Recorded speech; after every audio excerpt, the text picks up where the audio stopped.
মাংসটা আমি প্রথমে পরিষ্কার করে ধুয়ে নিয়েছি। তারপর এর মধ্যে একে একে পেঁয়াজ বাটা, আদা বাটা, জিরে বাটা, হলুদ গুঁড়ো, ধনে গুঁড়ো, মরিচ গুঁড়ো, লবণ এইগুলো দিয়ে ম্যারিনেট করে রাখছি 1 ঘন্টার মতো, যাতে মাংসের মধ্যে ভালো করে মশলাগুলো ঢুকতে পারে।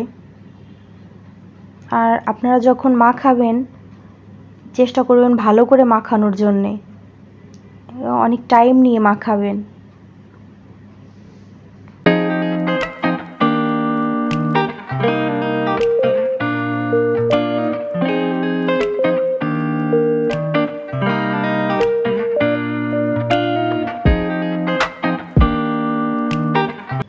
এক ঘন্টা পর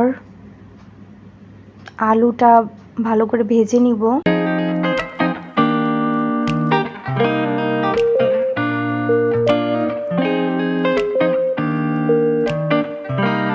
এরপর ওই তেলের মধ্যে শুকনা মরিচ আর জিরা ফোড়ন দিব।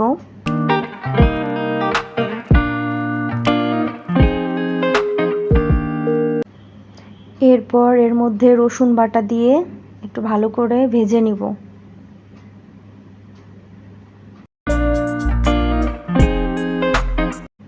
রসুন বাটাটা একটু লাল লাল হয়ে আসলে তারপর মাংসটা দিয়ে দিব। মাংসটা দিয়ে ভালো করে নেড়েচেড়ে একটু কষিয়ে নেব। কিছুটা টাইম নেড়েচেড়ে নিব।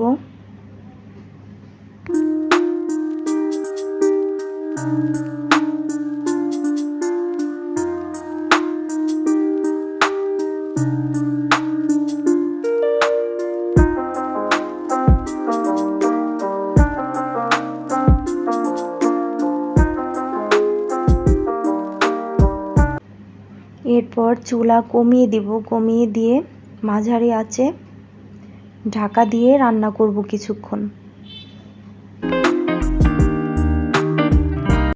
ভেজে রাখা আলুগুলো দিয়ে দিলাম। তারপর আবার ঢাকা দিয়ে দিব।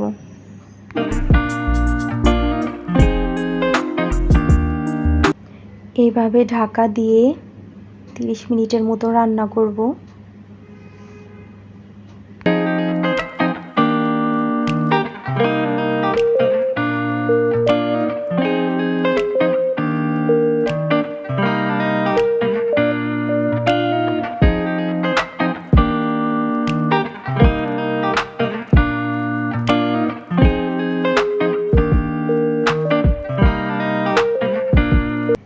এইভাবে যখন দেখব মাংসের জলটা পুরোপুরি শুকায় গেছে, তখন বুঝবো না আমাদের কষানোটা হয়ে গেছে। এখন আমরা যতটুকু পরিমাণ ঝোল দিব ওই পরিমাণ গরম জল দিয়ে দেব এর মধ্যে। তারপর একটু ফুটতে দেব। তেলটা উপরে ভেসে উঠলে বুঝবো যে না, রান্নাটা হয়ে গেছে। এইভাবে আপনারাও একদিন চেষ্টা করে দেখতে পারেন। যদি ভালো লাগে প্লিজ লাইক, কমেন্ট, শেয়ার করবেন।